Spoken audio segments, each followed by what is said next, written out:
Hello students, good morning. Last class में अपने new chapter start किया था, chapter number 17, measures of central tendency, मतलब केंद्रीय प्रवृत्ति के माप। इसमें तीन चीज़ें मैंने बताई थी आपको। क्या क्या अपन पढ़ेंगे, एक तो मीन, मीडियन और मोड, है ना। मतलब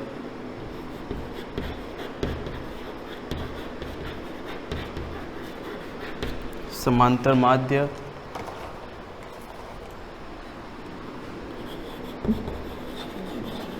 माध्यक और बहुलक, ठीक है ना। तीन चीज़ें बताई थी, इसमें अपन ने एक चीज़ स्टार्ट कर ली थी, है ना। समांतर माध्य पढ़ लिया था। ये दोनों सब अलग अलग चैप्टर में डिवाइडेड है, तो सबको अपन एक एक करके देखेंगे, ठीक है। जब सबसे पहले अपन ने समांतर माध्य स्टार्ट कर लिया था, इसके ऊपर अपन ने क्वेश्चन भी देखा था, इसका फॉर्मूला भी बताया था मैंने कि समांतर माध्य होता क्या है, कैसे इसको फाइंड किया जाता है। तो समांतर माध्य का एक नॉर्मल मतलब है एवरेज, एवरेज औसत, यानी औसत, है ना। समझते हो औसत, एवरेज मतलब एवरेज यानी मतलब किसी क्लास में 30 स्टूडेंट बैठे हैं, है ना, तो सबकी अलग अलग एवरेज एज दे रखी है ना, औसत आयु दे रखी है ना। सबकी किसी की 16 है, किसी की 19 है, किसी की 18 है, किसी की 17 है, ठीक है। तो इन सब का एवरेज चाहिए अपने को कि औसतन इस क्लास में कितनी एज के स्टूडेंट पढ़ते हैं, ठीक है। जैसे 10th क्लास है तो 10th क्लास की एवरेज एज क्या होती है, 16 17, 16 17, यही एज चलती है ना, 15 16, 15 16 17, ठीक है ना। तो अपने को पता है, लेकिन अगर अपने को पूरा इसका कैलकुलेशन चाहिए एवरेज औसत क्या है, तो इसका फॉर्मूला बताया था।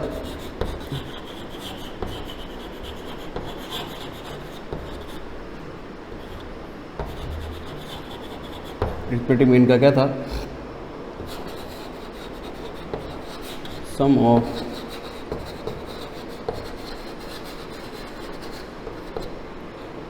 ऑब्जर्वेशन अपॉन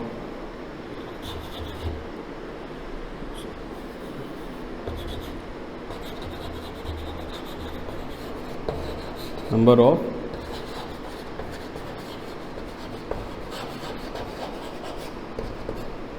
ठीक है। मतलब इसको मैंने बताया भी था कि इसको हिंदी में समांतर माध्य, इसका फॉर्मूला क्या होता है,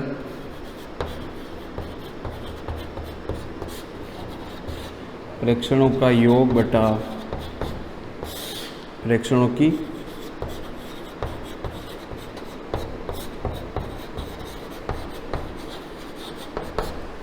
ठीक है। इजी फॉर्मूला है। अब देखो प्रेक्षणों का योग क्या होता है और प्रेक्षणों की संख्या क्या होती है, मतलब sum of the observation, number of the observation. जैसे एक क्लास में 30 स्टूडेंट हैं, 30 स्टूडेंट, तो प्रेक्षणों की संख्या कितनी होगी, 30 होगी, ठीक है। मतलब जो ऑब्जर्वेशन कर रहे हैं उसकी टोटल संख्या पहले एक क्वेश्चन दे देगा कि भाई ये क्लास है या फिर ये ग्रुप है, यानी ये ब्लड ग्रुप के इतने लोग हैं, ये फिर कुछ भी एक्सेट्रा, है ना, कुछ भी दे सकता है वो। तो ऑब्जर्वेशन तो अपने पास सीधा होगा, लेकिन जो प्रेक्षणों का योग है वो भी दे रखा होगा। जैसे 1 से 1 to 10 तक बोल रखा है, तो इसके पूरे नंबर ऑफ ऑब्जर्वेशन 1 to 10 में कितने होते हैं, 10। और सम अगर अपने को करना है तो सम करना पड़ेगा उसको अपने 1 से लेके 2 3 ऐसे अपने को उसको क्या करना पड़ेगा, ऐड करना पड़ेगा, ठीक है। देखो एक अपन ने पढ़ा था जैसे 1 2 3 4 डैश, फिर अगर 10 दे रहेगा, ये बता सकते हो कौन सी चैप्टर का क्वेश्चन हो सकता है ना। क्वेश्चन चैप्टर नंबर 5 है ना, अपन ने पढ़ी थी समांतर श्रेणी ना, अरिथमेटिक प्रोग्रेशन, समा AP, उससे रिलेटेड, लेकिन उसको नहीं करना है अपने को ऐसे, ठीक है। अपने को जो पूछा है उसी टाइप का करना है, ठीक है। तो देखो अपने क्वेश्चन देखते हैं एक दो। तो देखो इससे लास्ट क्लास में मैंने सिंपल वे के क्वेश्चन, इसमें कौन सा भी वे पूछ सकता है, ठीक है। अलग अलग कई सारे इसमें फॉर्मेट हैं। जैसे कोई क्वेश्चन दे रखा है, ठीक है,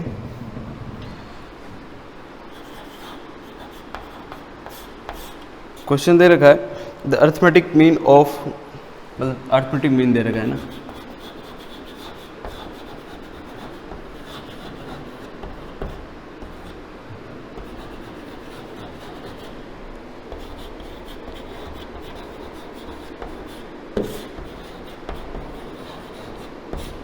कितना दे रखा है, 8, 13,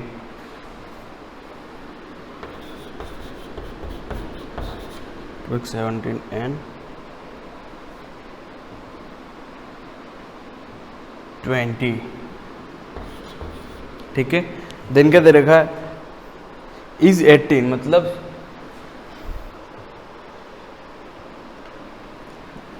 जो समांतर माध्य की जो एक्चुअल वैल्यू होती है ना, वो कितनी दे रही की क्वेश्चन है, 18 दे रही की। जैसे क्या दे रखा है, देखो the arithmetic mean of 8, 13, 2x, 17, 20 is 18, that find that x। अपने को किसकी वैल्यू फाइंड करनी है, x की वैल्यू फाइंड करनी है। ठीक है, तो अपने को जो माध्य एक्चुअल होता है वो गिवन है ना, क्वेश्चन में दे रखा है। जैसे कैसे, मान लो ये फॉर्मूला है ना, मतलब फॉर्मूला अगर लिखना चाहे तो AM लिख सकता हूँ मैं, अरिथमेटिक मीन मतलब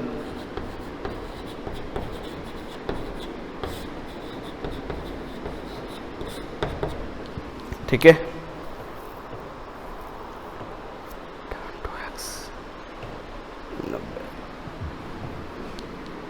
ठीक है ना। तो देखो इसका फॉर्मूला वही,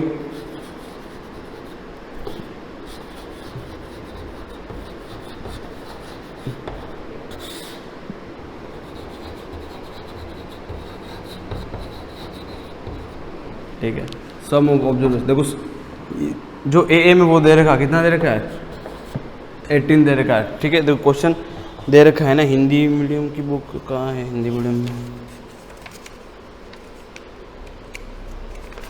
जो हिंदी मीडियम में नहीं दे रखा है तो भी मैं बता देता हूँ। ठीक है, मतलब क्या दे रखा है कि समांतर माध्य 18, 13, 2, 1, 17 और 20 का समांतर माध्य 18 है, तो x की वैल्यू याद कर दो। हम लोग x की वैल्यू फाइंड करने, समांतर माध्य 18 दे रखा है, समांतर माध्य as it is, number of observation, observation कितने हैं, सम ऑफ ऑब्जर्वेशन, तो 8 plus 13 plus 2x plus 70 plus 20, number of 1, 2, 3, 4, 5, number of observation कितने हो गए 5 हो गए। ठीक है, 8 और 13 और इसकी वैल्यू, इसका कितना आएगा। ठीक है, देखो अब ये जो 5 है, देखो अगर ये दे रखा है इधर, ये नहीं दे रखा होता तो अपन इसको डिवाइड करते। ठीक है, ये दे रखा है तो अपन इसको क्या कर सकते हैं, क्रॉस मल्टीप्लाई कर सकते हैं। तो 18 × 5 कितना हो जाता है, हो जाएगा, इन सबको ऐड करो। ठीक है, 13 और 8, 21, 21 और 58। ठीक है, 58 प्लस 2x, 58 प्लस 2 हो गया है ना, इसको ऐड नहीं करना क्योंकि वेरिएबल है इसके साथ में, एक दिख रहा है वेरिएबल, ये वेरिएबल यानी क्या होता है, जिसका अपने को वैल्यू पता नहीं हो, है ना, चर राशि। ठीक है, 18 × 5 कितना होता है, 90 = 58 प्लस 2x। ठीक है, अब ये ट्रांसफर कर दो इसको, 90,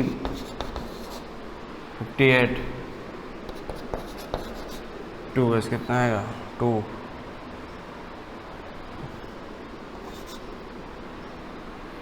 5, 3, 32 =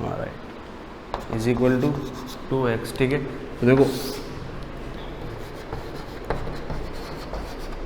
x = कितना आ जाएगा,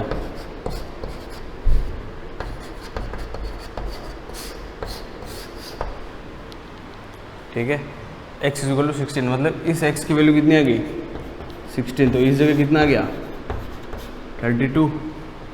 ठीक है, ये चीज़ होगी। ठीक है, मतलब अपने को जो पूछा उसी को फाइंड करना है। ठीक है, देखो अगर यहाँ पर इस जो समांतर माध्य दे रखा हुआ है ना, तो नंबर ऑफ ऑब्जर्वेशन दे रखे होंगे, इसमें अगर एक कोई भी वेरिएबल दिया जाता है तो अपने को समांतर माध्य की प्रॉपर वैल्यू दे रखी होगी, सवाल क्वेश्चन में गिवन होगी।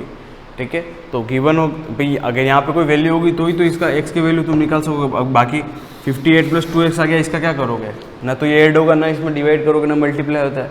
ठीक है, अगर इक्वल में कुछ ना कुछ तो चाहिए। ठीक है, तो ही उसका मतलब क्वेश्चन बैठता आगे से ऐसा ही। ठीक है, तो x की वैल्यू अपने को फाइंड करनी थी, तो x की वैल्यू कितनी आ गई, 16 आ गई। ठीक है, चलो नेक्स्ट क्वेश्चन और देख लेते हैं।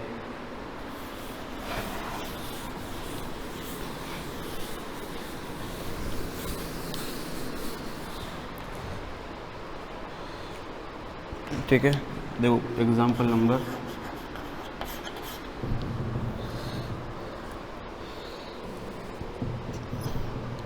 तो एग्जाम्पल नंबर कहाँ गया, the average of the 8 consecutive odd number. अच्छा, ऑड नंबर यानी समझते हो क्या होता है?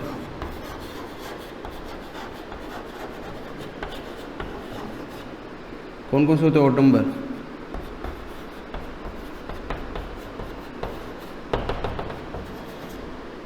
इन्फिनिटी यानी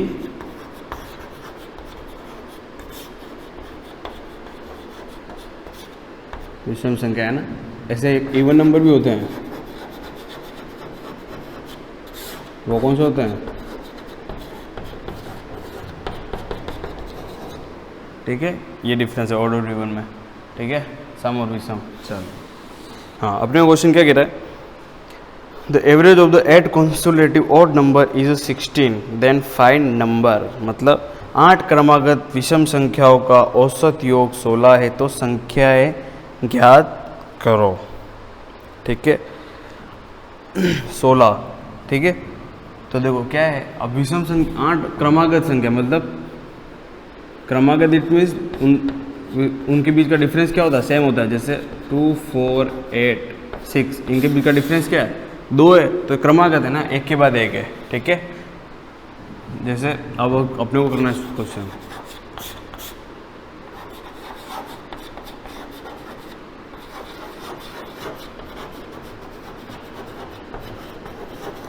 let the odd number x। ठीक है, मानना है। ठीक है, यहाँ लिख सकते हो, माना कि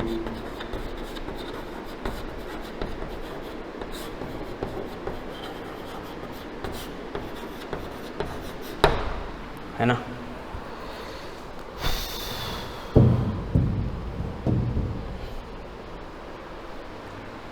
और देखो क्वेश्चन में दे रखा है कि उनका एवरेज योग मतलब सम कितना है, 16 है। तो अपने को क्या चीज़ दे रखी है,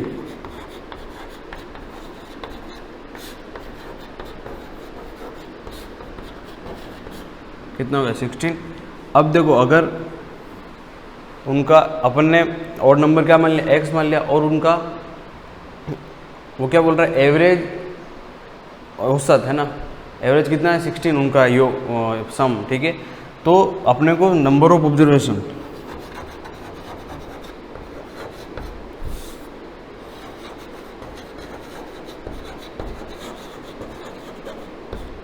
तो पहली संख्या जैसे फर्स्ट अपन ने माना x, सेकंड क्या हो जाएगा x+2, थर्ड क्या हो जाएगा x+4, है ना, x+6, राइट। ठीक है, x+10, ठीक है, x+12, x+14। देखो हो गई 8, 1 2 3 4 5 6 7 हैं, 1 2 3 4 5 6 7 8, 2 3 4 5 6 7, 2 4 6 8 रह गया।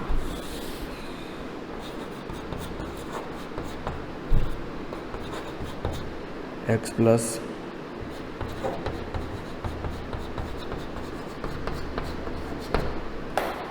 ठीक है। अब देखो, अब x+2, x+4, x+6, x+8 ये अपन ने क्यों माना, क्योंकि जब देखो एक बात बताता हूँ मैं, जब इवन नंबर इट मीन्स 2 + 2 अगर 8 होंगे तो 4 आता है। ठीक है, लेकिन एक ओड और एक इवन हो जाए, मतलब 1 + 2 कर दो तो कितना आता है, 3 आता है। समझ में आई बात, मतलब एक इवन के साथ यदि एक ओड नंबर जुड़ता है तो हमेशा ओड नंबर आता है। इसकी जगह यहाँ एक की जगह 3 ले लो, 3 + 2 कर दो 5 आया। ठीक है, यहाँ 5 + 2 कर दो 7 आया। ठीक है, मतलब इसलिए यहाँ पर अब तुम अब देख रहे हो कि यहाँ पे अपन ने सब मतलब क्रमागत लिए हैं, मतलब एक के बाद एक, है ना, रेगुलर 2 4 6 8 10। मतलब यहाँ पर अगर कोई बाय द वे 3 आ जाता है ना, x की वैल्यू अपने कितनी आ जाती है 3, तो 3 + 2 5, 3 + 4 7, 3 + 6 9, 3 + 8 11, ऐसा अपन कर सकते हैं। ठीक है, माना है ना लेट, समझना बात को, है ना, कोई फिक्स नहीं है। ठीक है, चलो अब अपने को क्या करना था,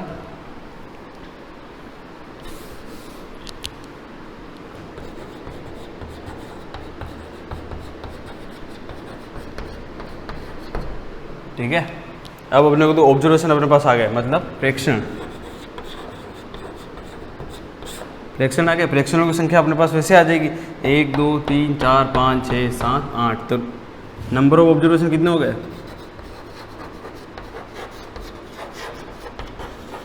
8। और समांतर माध्य अपने को क्या दे रहेगा? 16। अपने को इसमें x की वैल्यू निकालनी है, मतलब जो अपन ने माना है ना और नंबर क्या है उसकी वैल्यू अपने को चाहिए, ठीक है। तो अब वही प्रोसेस क्या होगा?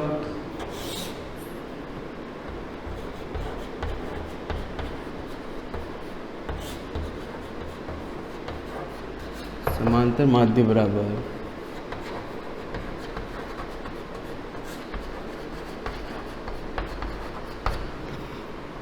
प्रेक्षणों का योग बटा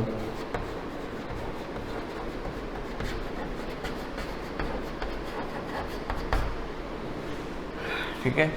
AM is equal to sum of observation upon sum of the sum of number of sum नहीं sum of observation upon number of observation, ठीक है। प्रेक्षणों का योग बटा प्रेक्षणों की संख्या। तो देखो समांतर माध्य अपने पास कितना है? 16। और प्रेक्षणों का योग it means x plus 4x plus 6x 2 4 x plus 6 x plus 8 और 10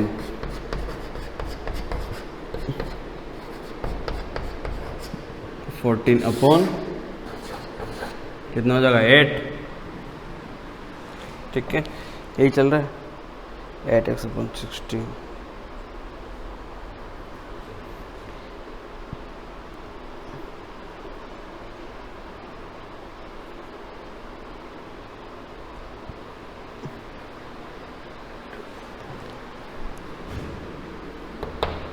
ठीक है।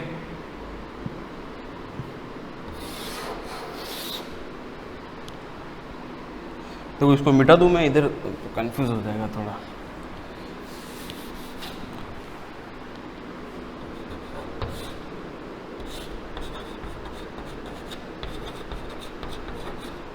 ठीक है ना। देखो अभी ऐड करनी है, वेरिएबल ऐड करना है और जो डिजिट है डिजिट ऐड करना है। देखो वेरिएबल एक्स कितने हो जाएंगे? 1 2 3 4 5 6 7 8। तो कितना हो गया? 8x प्लस ये कितना हो जाएगा? 6 और 6 12 8 20 और 10 30 और 12 42 और 14 58 नहीं 56 56 8 7 हाँ ठीक है अपॉन 8 इज इक्वल टू 16। अब फिर से अपन यहाँ क्या करेंगे? Cross multiply. तो क्या हो जाएगा? 16 into 8 is equal to 8x plus 56, ठीक है। तो देखो इसमें से 8 कॉमन आ रहा है, कैसे? 8x प्लस 7, ठीक है। इधर कितना हो जाएगा? x 16 इंटू 8, ठीक है। देखो इधर मल्टीप्लाई नहीं करेंगे, क्यों नहीं करेंगे? क्योंकि 8 कॉमन निकाल तो 8 से 8 अपन क्या कर सकते हैं? कैंसिल कर सकते हैं। तो अपने पास बची क्या equation? 16 is equal to x plus 7। तो x इज इक्वल टू कितना हो जाएगा? 16 माइनस 7, तो कितना आ जाएगा? 9 आ जाएगा। मतलब x की वैल्यू अपने पास कितनी आई? x is equal to 9। मतलब देखो विषम संख्या कहा था तो विषम संख्या ही आई, x की वैल्यू कितनी आई? 9। अब इन सब में जो अपन ने ऑब्जर्वेशन माना है ना, x की जगह यहाँ 9, 9 + 2 11, 9 + 4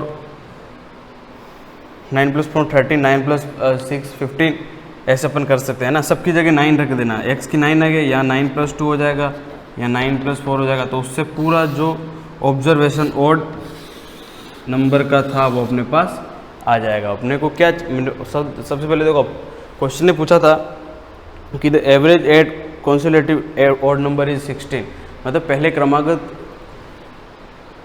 विषम संख्या का योग कितना है? 16 है। तो पहले अपने को मानना पड़ेगा, दे कुछ नहीं रखा था। तो सबसे पहले अपन ने माना let the odd number is x, फिर अपन ने इसका समांतर माध्य 16 दे रखा था क्योंकि इसका एवरेज 8 दे रखा था। फिर अपन ने ऑब्जर्वेशन भी मानने पड़ेंगे क्योंकि x + 2 x + 4 यहाँ इवन नंबर क्यों लिया, अभी बताया था मैंने क्यों लिया, तो ठीक है, क्योंकि ऑड में अगर इवन जोड़ते तो इवन नंबर ऑड नंबर आता, ठीक है। फिर अकॉर्डिंग टू फॉर्मूला अपन ने इस क्वेश्चन को पूरा सोल्व किया, ठीक है। तो देखो इसके अकॉर्डिंग ही है पूरा 17.1 जो एक्सरसाइज है, बहुत इजी है, कुछ भी नहीं है, ठीक है। उस पर भी अगर कोई घूमे फिरे क्वेश्चन है तो वो अपन डिस्कस करेंगे, ठीक है। Thank you.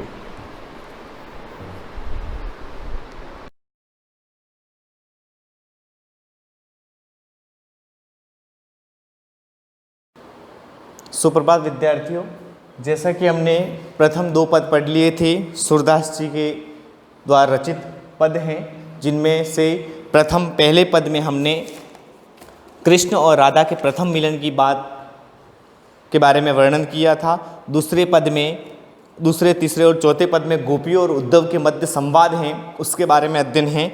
और उसमें दूसरे पद में था मधुकर श्याम हमारे चोर, कृष्ण को गोपियों ने चोर सिद्ध किया है। क्यों सिद्ध किया है वो पूरा पद हमने पढ़ लिया है। और क्योंकि कृष्ण ने जो भी कार्य किया था और जिसके कारण वो चोर एक तो मथुरा चले गए, मथुरा चलने के बाद वापस उद्धव नाम के दूत को भेजा जो निर्गुण पद की बातें करता है, निर्गुण ब्रह्म की बातें करता है। गोपियों ने सगुण कृष्ण को अपने सामने देखा और सगुण कृष्ण की भक्ति की, उन्हें निर्गुण ब्रह्म से कोई लेना देना नहीं है, जिसके कारण गोपियों ने कहती हैं कि हे उद्धव जी, आप हम पर ज्ञान का जो पिटारा लेके आए हैं, हम पर ज़बरदस्ती थोपना चाहते हैं, लेकिन यह सही बात नहीं है। इसीलिए फिर अंत में गोपियाँ सूरदास द्वारा रचित सूरदास के कथनानुसार कहती हैं कि गोपियों का सर्वस्व, हमारा सर्व सुख लूट लिया है उस नागर नवल किशोर चतुर कृष्ण ने ले लिया है। आज हमारा तीसरा भाग 4 इसी लेसन का और तीसरा हमारा पद है, जिसमें संदेशनी मधुबन कूप बरे, अपने तो पठवत नहीं मोहन हमरे फिरी न फिरे, जीते पथिक पठय मधुबन को बहुरी न शोध करे, के वे श्याम सिखाई प्रबोधे के कहु बीच मरे, कागद गरे मेघ मसी खूटी सर दव लागी जरे, सेवक सुर लेखन को आंधो पलक कपाट अरे। इस प्रकार सूरदास जी कहते हैं कि कथनानुसार गोपियाँ कहती है कि संदेशनी मधुबन कूप परे, हमने श्री कृष्ण को मथुरा इतने संदेश भेजे कि जिससे मथुरा के संदेशनी का अर्थ है यहाँ संदेशनी है ना, शब्दार्थ लिखते रहे। संदेशनी का अर्थ है संदेशों से, मधुबन यहाँ शब्दार्थ भी देखते रहना। मधुबन अर्थात मथुरा, कूप मीन्स कुएं,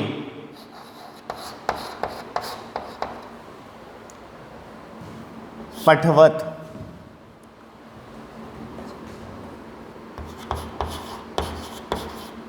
मीन्स भेजना,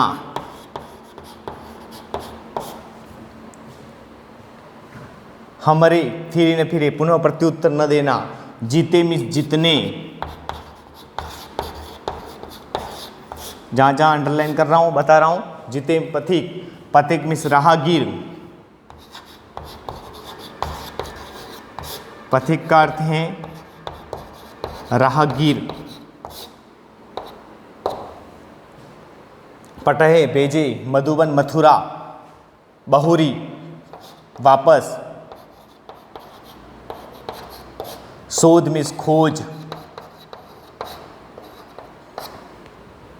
के वे श्याम मीन्स कृष्ण, सिखाई मीन्स सिखाकर, प्रबोधे वश में करना, यहाँ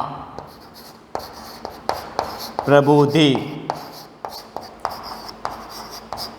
वश में करना, कागज मेघ बादल, मशी शाही, महिषी का अर्थ है शाही, खुटी समाप्त हुई, खुटी का अर्थ है समाप्त होना, सर में सरकंडे, सरदव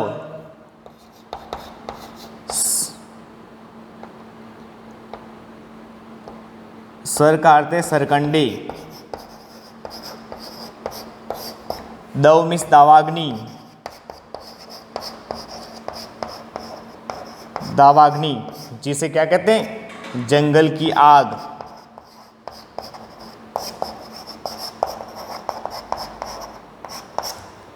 ठीक है। सेवक सुर, लिखन, लिखना, आंधो, अंधा, पलक, नेत्र के ऊपर जो पलकें होती है ना, ठीक है। कपाट, किवाड़, अरे मीन्स बंद। ठीक है। तो यहाँ सूरदास जी के कथनानुसार गोपियाँ कहती हैं कि हे उद्धव जी, हमने कृष्ण को इतने संदेश भेजे जिससे मथुरा के कुएं भर गए। इतने संदेश भेजे अपने तो जितने भी पथिक पठे मधुबन, जितने भी राहगीर मधुबन मथुरा को गए, उनके साथ हमने कृष्ण को संदेश पत्र भेजा कि हे कृष्ण, आप कब आओगे, हमें बिना बताए चले गए हो। जानते वक्त तो जो मंद मुस्कान दे के गए थे, और आज वापस अभी तक कोई कुशल समाचार नहीं भेजा है, इसीलिए हमारा मन वेदना से पीड़ित है। हमें ना तो कुछ प्रेम पत्र का उत्तर दे रहे हो, ना पुनः अपनी ओर से कोई पत्र भेज रहे हो। जितने पथिक पठे मधुबन, जितने भी राहगीर मधुबन को गए, वह बहुरी शोध न करे, वे पुनः लौट के नहीं आए। अपने तो, फिर गोपियाँ कहती हैं कि अपने तो पठवत, कृष्ण ने अपनी ओर से तो कोई संदेश पत्र नहीं भेजा, लेकिन हमरे फिरी न फिरे, हमारे द्वारा कृष्ण को जितने भी राहगीर गए थे, पथिक गए थे, उनके साथ जो प्रेम पत्र भेजा था, उनके बुलाने के लिए हो, चाहे उनके कुशल समाचार के लिए हो, जो प्रेम पत्र भेजा था उसका अभी तक कोई जवाब नहीं दिया, हमारे संदेशों का कोई प्रत्युत्तर नहीं दिया है। तो कहती हैं आगे कि बहुरी न वे, फिर आगे गए के वे श्याम सिखाई प्रमोदे, जितने पथिक राहगीर मधुबन को गए, मथुरा गए, उनके साथ हमने प्रेम पत्र भेजा, संदेश भेजा, लेकिन उनका कोई प्रत्युत्तर नहीं दिया। अपनी ओर से तो कोई संदेश नहीं भेजा, लेकिन हमने जो संदेश भेजा था वो भी नहीं भेजा। या तो फिर गोपियाँ सोचती है के वे श्याम सिखाई प्रमोदे, या तो उन पथिकों को, राहगीरों को कृष्ण ने सिखा करके अपने वश में कर लिया हो, के कहूँ बीच मरे, या फिर जो पथिक हैं जाते वक्त या संदेशों को लाते वक्त बीच में मर गए हो किसी कारणवश, जिसके कारण मुझे या हमको कृष्ण द्वारा भेजे गया एक भी संदेश प्राप्त नहीं हुआ। हमने बहुत सारे संदेश कृष्ण को भेजे, लेकिन कृष्ण का कोई हम तक एक भी संदेश नहीं आया। जितने भी राहगीर गए उनके साथ संदेश भेजे, नहीं हमारे ऊपर कृष्ण का कोई संदेश पत्र प्राप्त नहीं हुआ। फिर गोपियाँ आगे कहती हैं कि कागद गरे, गोपियाँ सोचती हैं कि ऐसा भी हो सकता है, कोई ज़रूरी नहीं है, या तो श्याम ने सिखाकर वश कर लिया हो, या बीच में मर गए हो, या कागद गरे, मथुरा में अत्यधिक वर्षा हुई हो जिसके कारण मेघ मसी, कागद गल गए हो। जो प्रेम पत्र लिखते हैं, पत्र संदेश लिखने के लिए कागज का प्रयोग होता है, वह गल गए हो। मेघ मसी खूटी, जो कागज गल गए हो, अत्यधिक वर्षा, मेघ मिस बादल, अत्यधिक वर्षा के कारण कागज गल गए हो। मसी खूटी, शाई खत्म हो गई हो, ऐसा भी होता है शाई खत्म हो गई हो। और सरदव लागी जरी, जो सरकंडे हैं उनमें भी जंगल की आग, दावाग्नि, सरदव, जंगल में आग लग गई हो।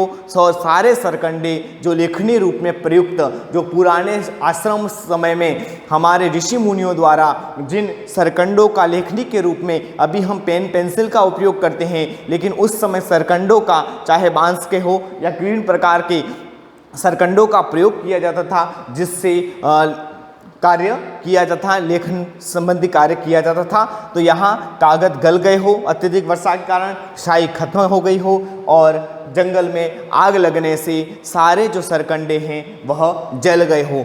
और फिर गोपियाँ कहते सेवक सुर, लेखन को, वैसे भी सूरदास के कथनानुसार कहते हैं कि अंधा सेवक किस प्रकार पत्रों को लिख सकता है, क्योंकि वह लिखने में अंधा है और उसके पलक रूपी जो कपाट हैं वह बंद है। और किस प्रकार एक संदेश, कृष्ण तक जो संदेश जा रहे हैं, उन संदेशों का किस प्रकार प्रत्युत्तर मिल सकता है, क्योंकि लिखने वाला सेवक जो है वह अंधा हो गया है, स्वयं अंधा है, और अंधा व्यक्ति किस प्रकार अपने पत्रों को लिख सकता है। या दूसरा ये भी हो सकता है कि कृष्ण तक संदेश पहुँचे, लेकिन कृष्ण भी जहाँ गोपियाँ जितनी व्याकुल हो रही है उतने कृष्ण भी व्याकुल हो रहे हो, जिसके कारण भी उन्होंने पत्र लिखे। तो उससे पत्र लिखते समय आंसुओं की धारा बहे, और आंसुओं की धारा बहते समय क्या होता है, पलक कपाट, उसके नेत्र रूपी जो किवाड़ हैं वो बंद हो जाते हैं, इसलिए लिखना कैसे संभव है। तो सूरदास ने इस पद द्वारा हमें समझाने का प्रयास किया है कि गोपियों ने उद्धव जी को कहा है कि हे उद्धव जी, हमने कृष्ण को बहुत सारे संदेश पत्र भेजे, पथिकों को भेजा, उन पथिकों द्वारा संदेश पत्र भेजे, लेकिन कृष्ण द्वारा कोई उसका प्रत्युत्तर नहीं मिला। जो पथिक राहगीर गए थे वे भी पुनः लौट के नहीं आए, क्योंकि या तो कृष्ण ने सिखाकर वश में कर लिया हो, या कृष्ण ने कुछ बीच में मर गए हो, या फिर ऐसा हो सकता है कागज गल गए हो, अत्यधिक वर्षा के कारण शाही खत्म हो गई हो, जंगल में आग लगने सरकंडे जल गए हो। और सेवक सूरदास इस प्रकार उन्होंने पत्र कैसे लिख पाते हैं, और वैसे भी अंधा सेवक सूरदास तो अंधा सेवक हैं, किस प्रकार अंधा सेवक, उनके लिखने वाला जो सूरदास सेवक सूर लिखन क्वांदो, लिखने का अंधा है, और अंधा व्यक्ति कैसे पत्र लिख सकता है, कैसे अपने भावों को प्रकट कर सकता है लेखन रूप में। इस प्रकार यह पद समाप्त होता है। इसके विशेष पॉइंट भी आएंगे कुछ, जिसमें है ना, गोपियों ने, पहला पॉइंट, गोपियों ने उद्धव जी को कृष्ण की निष्ठुरता का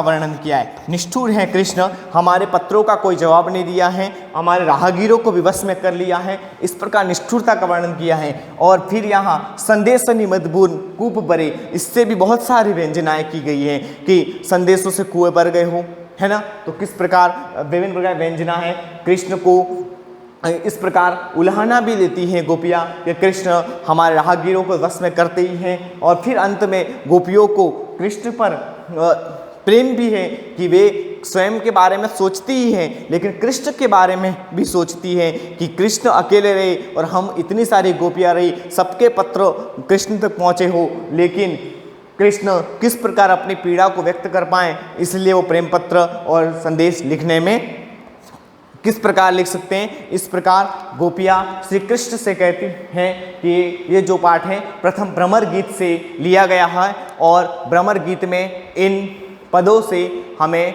पता चलता है किस प्रकार गोपियों ने अपने मन के भावों को व्यक्त किया है। चतुर्थ पद कल अध्ययन करेंगे। धन्यवाद।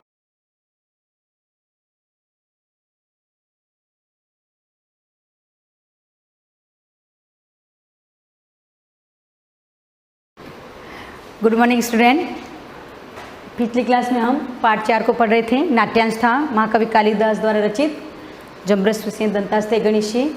किस तरह से राजा दुष्यंत मारीच के आश्रम में अपने बेटे सरोदमन को देखा, तो उसकी चंचलता को देखकर, उसके हाव भाव को देखकर उनके मन में बहुत सी जिज्ञासा उत्पन्न हुई कि हो ये बच्चा कोई ऋषि कुमार का हो सकता है, या फिर ऋषि के आश्रम में इतना असाधारण बालक होना बहुत मुश्किल की बात है। यूँ करके उनके मन में और जिज्ञासा उत्पन्न हुई, तो उन्होंने उस बच्चे को और भी पूछा कि हे बालक, तुम मुनि कुमार हो न? तुम मुनि कुमार नहीं दिख रहे हो, नहीं ऋषि के, ऋषि मुनि के बच्चे तुम बेटे नहीं दिखलाई दे रहे हो। आखिर में अथ को अशे व्यपदेश, यहाँ तक हमने पढ़ा था। व्यपदेश का मतलब होता है वंश, अपना जो वंश होता है ना, वो राजा ने उस बच्चे से सवाल किया कि हे बालक, आपका वंश क्या है? जो तापसी थी, जो तपस्वी थी, उसने कहा पुरुवंश, कि हे राजन, इसका तो वंश का नाम है पुरुवंश। तो राजा आत्मगतम का मतलब मन ही मन, राजा मन ही मन सोचने लगा कि कथ में कान्वयो मम, यानी कथ मेक का मतलब एक, आवयो का मतलब हम दोनों, द्विवचन है ये। रामे रामयो रामेशु, यानी आवयो मतलब अश्म शब्द की षष्ठी विभक्ति द्विवचन है ये। कथ में कान्वयो मम, यानी इसका और मेरा एक वंश। राजा को बड़ा ताज्जुब हुआ कि इसका और मेरा एक वंश। प्रकाशम यानी खुले में, न पुनरात्मगत्या मानुषाणा में विषय, यानी यह स्थान, व्यपदेश का मतलब विषय का मतलब होता है स्थान या देश। पुनरात्मगत्या यानी ये स्थान अपनी इच्छा से मनुष्य को प्राप्त नहीं हो सकता है। यानी ये स्थान है, ऐसा अद्भुत स्थान दिख रहा है, यहाँ पर मनुष्य को अपनी शक्ति से प्राप्त नहीं हो सकता है। यानी ये जो बालक है सर्वदमन, ये बहुत ही सर्वशक्तिमान है, यानी बहुत ऋषि मुनि देवताओं के आशीर्वाद से, या इसकी माँ इतनी तपस्वी होगी, इतनी महान होगी इसके बनिस्बत ये ऐसा बच्चा जिसने ऐसे इस बच्चे को, अद्भुत बच्चे को जन्म दिया है। इस तरह से राजा मन में विचार कर रहे हैं कि यह स्थान मनुष्य के लिए तो शक्ति से, यह स्थान मनुष्य अपनी शक्ति से प्राप्त नहीं कर सकता। तो तापसी कह रही, तपस्वी कह रही, यथा भद्रमुखो बनती, हे राजन आप सही कह रहे हो। बनती का मतलब होता है कथयति, बनती यानी कहना, या कथयति का मतलब भी कहना। यथा भद्रमुखो बनती यानी आप जैसा कह रहे हो वो सही, उचित ही कह रहे हो, हे राजन आप सही कह रहे हो।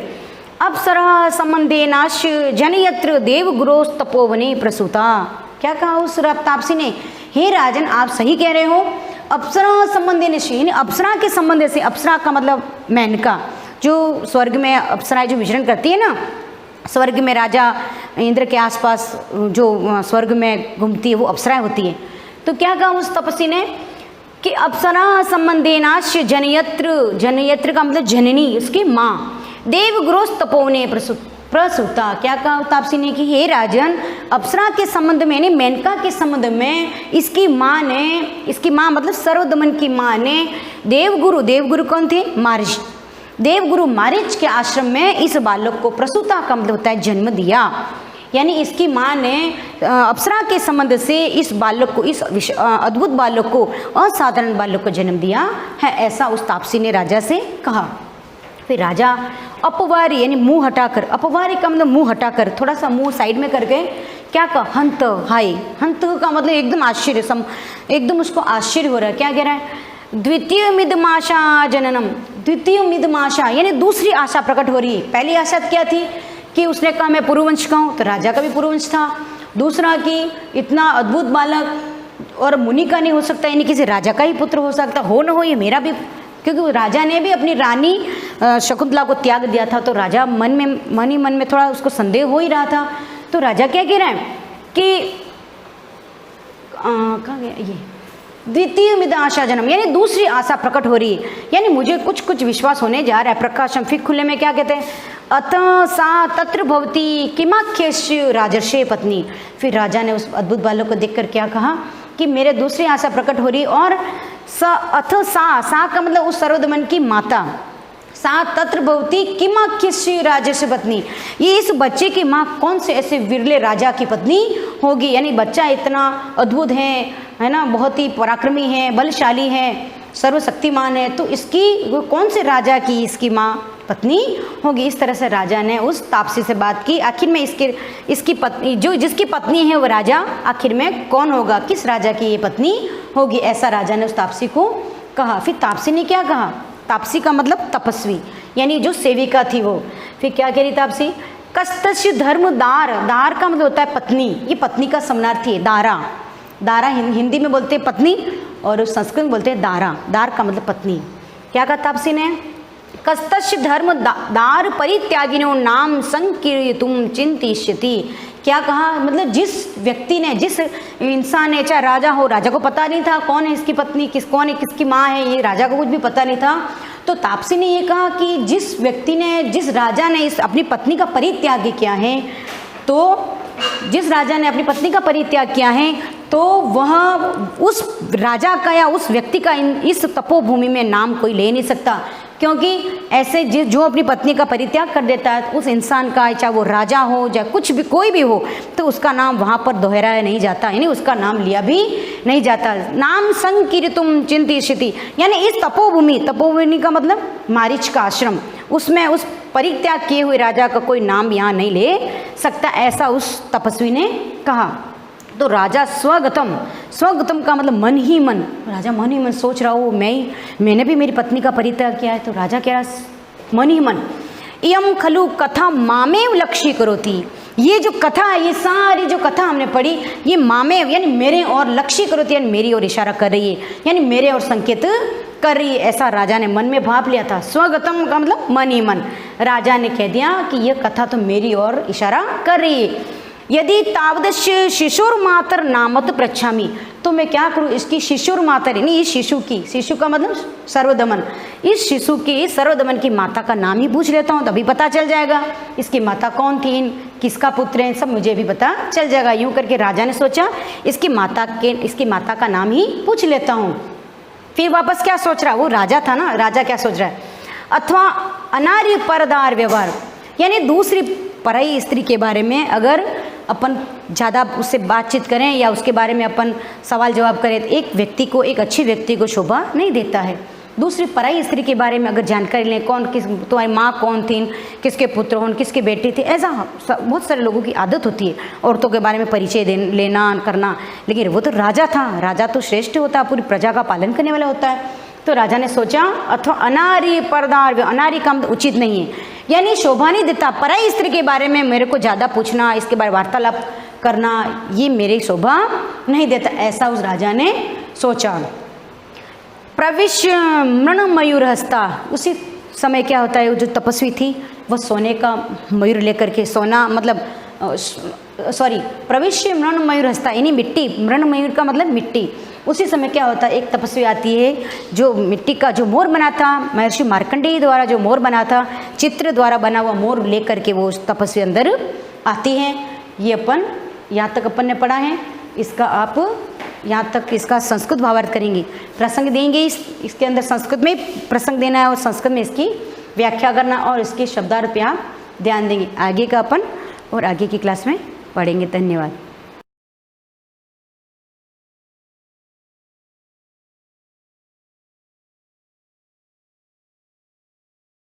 Good morning, students. Today we are going to study types of unemployment, and this topic is very important. So try to understand each and every bifurcation of types of unemployment. And in this perspective, first one is the seasonal unemployment. मौसमी बेरोजगारी। मौसमी बेरोजगारी क्या होता है, this is generally related with agriculture production, कि कहीं कहीं पर जब फसल की पैदावार होती है तो उसी समय उस वर्क फोर्स को बुलाया जाता है, otherwise rest of the season they are unemployed. There are various such occupations which end along with the change in season. ऐसे बहुत सारे व्यवसाय हैं जो सीजन के साथ बदलते हैं।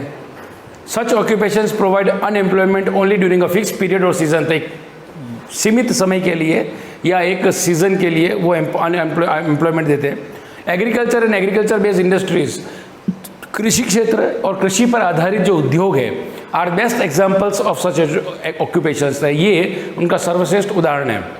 व्हेन सीजन इज अनफेवरेबल, जब सीजन में फसल नहीं होती है, the individuals employed in this seasonal occupation, तो ये जो मौसमी व्यवसाय के अंदर लिप्त लोग होते हैं, are force to face unemployment, तो फिर इनको बेरोजगारी का सामना करना पड़ता है। This is known as seasonal unemployment. ना second one is structural unemployment. अब इसको देखना, along with the डेवलपमेंट, जैसे जैसे आप विकसित होते जाते हो, विकास करते जाते हो, the structure of an economy keeps on changing, आपकी जो अर्थव्यवस्था का जो ढांचा है वो बदलता जा रहा है। क्या हो जाता है देखना, demand becomes less in one sector, किसी सेक्टर में डिमांड, मांग जो है, डिमांड ऑफ प्रोडक्शन गुड्स, वस्तुओं की कम हो जाती है, while it increases in another sector, दूसरे में बढ़ जाती है। इसको समझने के लिए we will have to understand season. जैसे गर्मियों का सीज़न होता है, तो गर्मियों के सीज़न में एसी, कूलर, पंखा, fridge, everything that provides coolness या जो कोल्ड करते हैं उनकी मांग बढ़ जाती है। While in comparison to winter season, demand of woollen garments और हीटर, गीज़र, इनकी डिमांड बढ़ जाती है। Now if there is downfall in one sector, then there will be uprise in another sector. In another, along with the change in structure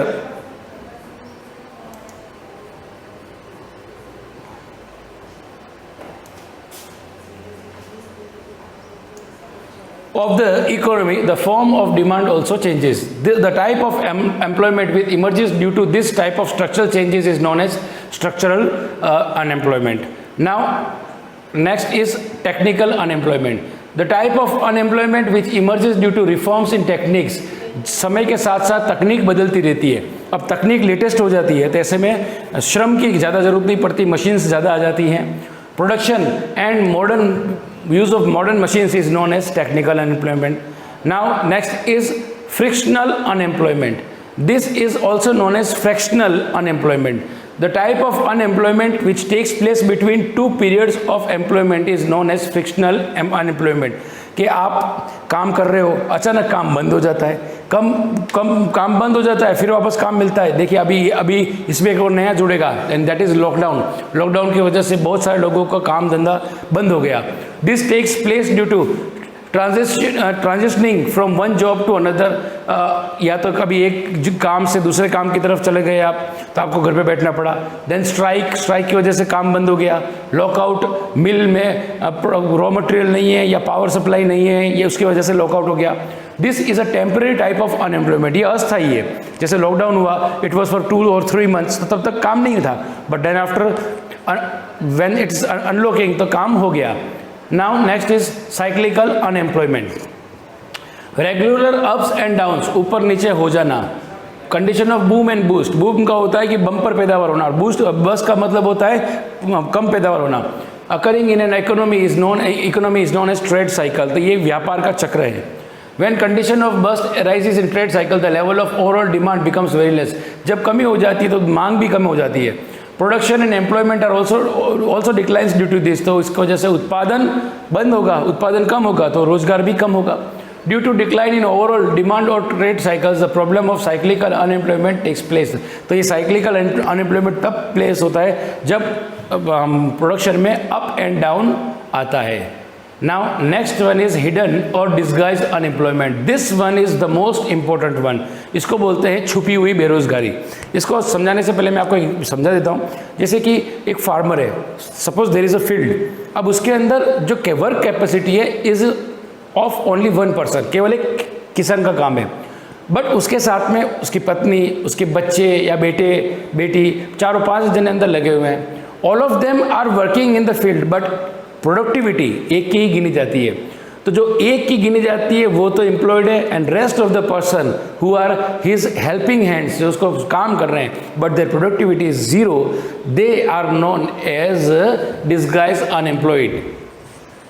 eight the times an individual seems to be engage in employment. कुछ समय पे ऐसा लगता है कि वो किसी काम को कर रहा है, बट इन फैक्ट, लेकिन वास्तव में his contribution in total production is negligible और 0. लेकिन उत्पादन में जो प्रोडक्शन प्रोसेस है उसके अंदर उसका उत्पादन में कंट्रीब्यूशन कितना होता है? It is 0.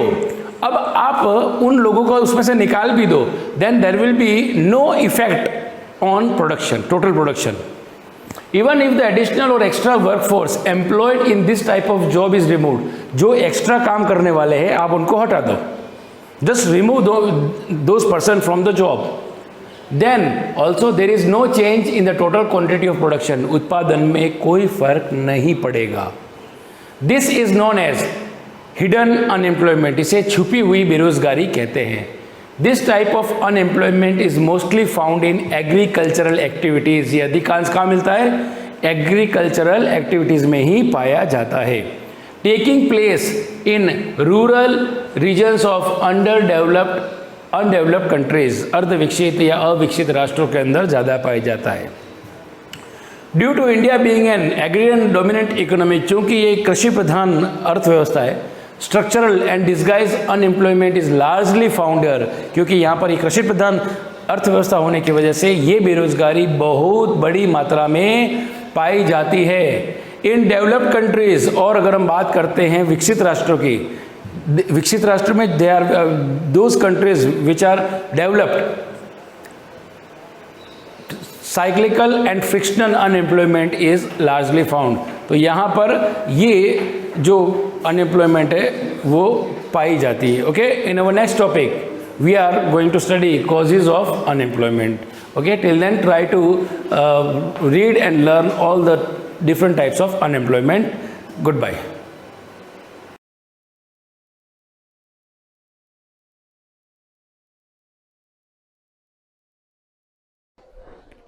Good morning.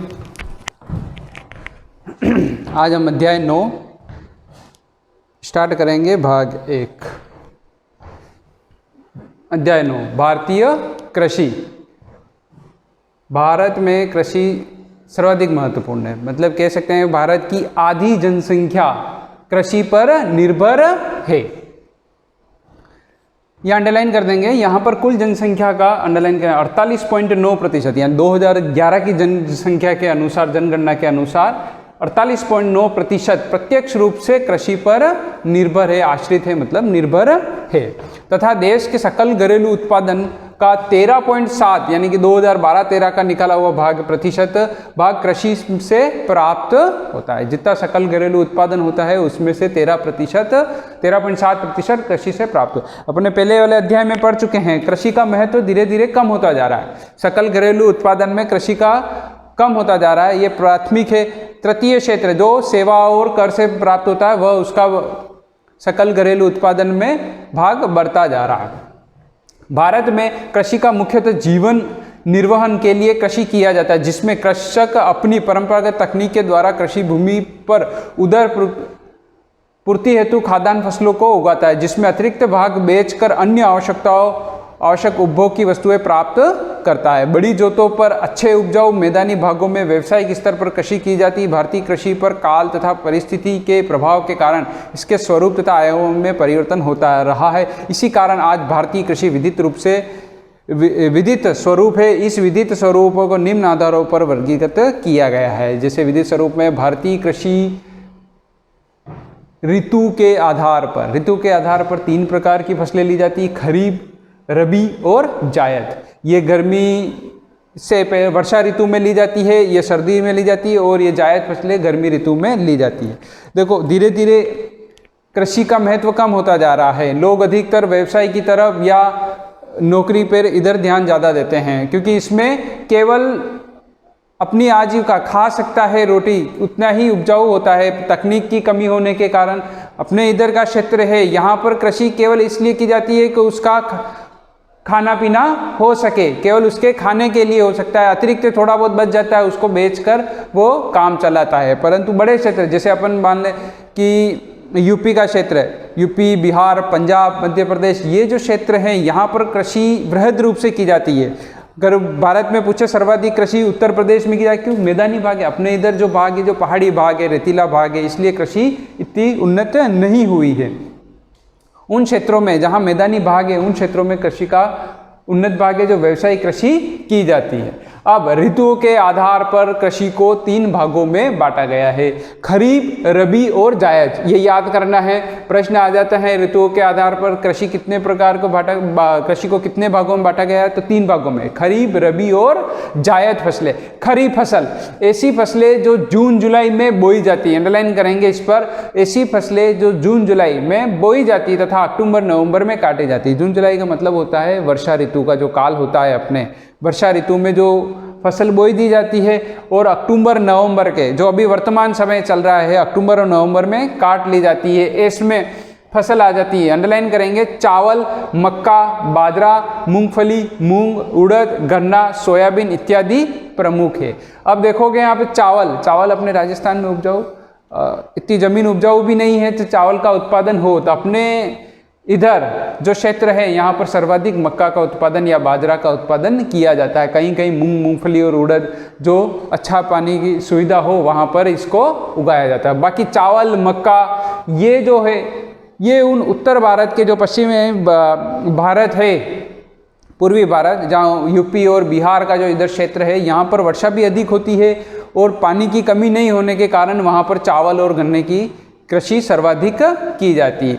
ये फसलें मानसून से होने वाली वर्षा पर निर्भर करता है, परंतु वर्तमान में कुछ भागों में सिंचाई द्वारा भी बुआई की जाती है। जहां वर्तमान में ऐसी स्थिति है जहां पर पानी वर्षा ऋतु पर अब लोग कम निर्भर रह गए हैं, क्योंकि वर्षा कभी होती है कभी नहीं होती है, तो वर्षा ऋतु पर निर्भर कम होने के कारण अपनी जो सुविधाएं हैं, कोई जिससे ट्यूबवेल है, तालाब है, नहरें है, उनसे सिंचाई करके ये फसल बोई जाती है। अब दूसरी है रबी की फसल, जो अब अक्टूबर नवंबर में बोई जाती है तथा मार्च अप्रैल में काटी जाती है। यानी कि इसके लिए सर्वाधिक रबी में फसल बोई जाती है वह है गेहूं की फसल। उसके लिए सर्दी आवश्यक होती है उसको पकने के लिए। ऐसी फसलों में गेहूं, चना, जौ, तिलहन में आ जाएगा अलसी और सरसों, जीरा, धनिया, अफीम, इसबगोल की फसलें प्रमुख है। इसमें अधिकांश फसलें सिंचाई के विधित स्रोतों से उत्पादित होती हैं। ये जो फसलें हैं इनमें सिंचाई द्वारा ही होती है। वर्षा ऋतु में ये नहीं होती है, केवल सिंचाई द्वारा ही होती है। और सर्दियों में इस फसलों को उगाया जाता है और मार्च अप्रैल में जब गर्मियाँ शुरू होती है वहाँ इसको काट लिया जाता है। तीसरी फसल है जायद फसलें। जायद फसलें, इसमें मुख्य रूप से हरी सब्जियां एवं चारे की फसलें होती हैं। इससे फरवरी अप्रैल में बोई जाती है और जून जुलाई में काट ली जाती है। इसमें है तरबूज, लौकी, ककड़ी, खीरा आदि फसलें ली जाती है। ये हो गई कृषि के ऋतु के आधार पर 3 प्रकार की फसलों में भागों में बांटा गया है। रबी की फसल, खरीफ की फसल और जायद की। ये तीनों याद कर लेने। और कौन कौन सी फसलें, अधिकतर प्रश्न पूछ लिया जाता है। जैसे मान लो कि तरबूज किस मतलब फसल का भाग है, तो जायद है या रबी है या खरीफ की फसल में आती है तरबूज, तो तरबूज जायद में आता है। गेहूं, अधिकतर प्रश्न बोलता है गेहूं का, गेहूं रबी है या खरीफ फसल में आती है, तो गेहूं रबी की फसल में। बड़े प्रश्न भी याद करने हैं और छोटे छोटे ऐसे प्रश्न बनते हैं वो भी याद करने हैं। अब है भारतीय कृषि के फसलों पर आधारित रूप। पहला है, अब इसमें रूप है कि कृषि खाद्यान्न फसल प्रधान कृषि, यानी कि खाद्यान्न फसलें ऐसी फसलें जिनका उपयोग खाने और भोजन के रूप में किया जाता है। चावल, गेहूं, मक्का, ज्वार, बाजरा, जौ और दालें। अब ये फसलें क्या है, खाने के लिए ही उत्पादित की जाती है। अतिरिक्त जो बचती है उसके व्यक्ति अगर किसान है, अगर उसका खेत है, वो खेत पर गेहूं की फसल करता है। गेहूं में वो इतना गेहूं अपने लिए निकाल लेता है कि वर्ष भर काम हो सके। उसके अतिरिक्त अगर उसके बच जाता है उसको बेचकर वो मुद्रा प्राप्त करता है। अब दूसरी आती है व्यवसायिक कृषि या औद्योगिक फसल, जिसका उद्देश्य केवल यही होता है पैसा कमाना। वो घर में स्टोरेज करके नहीं रखता, उसका यही है उसको पैसा कमाना है। व्यवसाय या औद्योगिक फसलें वे हैं जिनका उपयोग व्यवसायिक कार्यों के लिए या उद्योग के कच्चे माल के रूप में किया जाता है। इसमें इन्हें मुद्रादायिनी फसलें भी कहा जाता है। कह सकते हैं, ये पूरा अंडरलाइन कर देना, मुद्रादायिनी फसलें हैं। जैसे इसमें है गन्ना, कपास, जूट, तंबाकू तथा तिलहन और अतिरिक्त बहुत सारी फसलें हैं जो व्यवसायिक में आती हैं। जैसे सोयाबीन है वर्तमान में, ऐसी बहुत सारी। तिलहन के अंदर सारी चीज़ें आ जाएगी, सरसों आ जाएगी, इसके अंदर जितनी भी फसल है जिससे तेल निकाला जाता है। सूरजमुखी है, बहुत सारी हैं। ठीक है, अब है बागानी फसल। ये तो हो गई, इसमें भी 3 हो जाएंगे। पहला है खाद्यान्न फसल, दूसरा है व्यवसायिक फसल और तीसरा है बागानी फसल। ऐसी फसलें जिन्हें विशाल बागानों में उत्पादित किया जाता है तथा पेय व औद्योगिक कार्यों में उपयोग में लिया जाता है। जैसे चाय, कॉफ़ी, रबड़, सिलिकॉन, गर्म मसाले इत्यादि। ये फसलें क्या हैं, जहाँ बड़े बड़े बागान होते हैं। अब अपने इधर तो नहीं है, केवल असम है, मेघालय है, इन पहाड़ियों पे दक्षिण में चले जाएं, उड़ीसा, तमिलनाडु, केरल, इन पहाड़ियों में वर्षा ऋतु साल भर अच्छी रहती है, तो वहाँ पर इन फसलों को उगाया जाता है। चाय की, कॉफ़ी, रबड़ की, सिलिकॉन, गर्म मसाले साउथ में ही होते हैं। फिर है उद्यान फसलें। इनमें फल और सब्जियों को सम्मिलित किया जाता है। जो फल बाजार में मिलते हैं, सब्जियां मिलती है, जो उद्यान फसल में आते हैं। तो ये 4 प्रकार हो गए। भारतीय कृषि के फसलों के आधार पर अगर प्रश्न बनता है, भारतीय कृषि के फसलों के आधार पर कितने रूपों में बांटा गया है, तो 4 रूपों में। पहला है खाद्यान्न फसल, दूसरा है व्यवसायिक फसल, तीसरा है बागानी फसल और चौथा है उद्यान फसलें। हो गए 2 प्रश्न। देखो, पहला प्रश्न बनता है भारतीय कृषि के फसलों के आधार पर रूप, 4 हो गए। फिर दूसरा प्रश्न भारतीय कृषि के ऋतु के आधारित रूप। तो यहाँ पर 3 भागों में बांटा गया है, जायद फसलें, रबी फसलें और खरीफ फसलें। ये 3 ऋतुओं के आधार पर हो गया और ये है कृषि के फसलों के आधार पर हो गया। ये हो गया 2 प्रश्न कंप्लीट। अब अपन पढ़ेंगे भारत की प्रमुख खाद्यान्न फसलें। अब एक एक फसल के बारे में हम इस टॉपिक को लेंगे, जो हम अगली क्लास में पढ़ेंगे। धन्यवाद।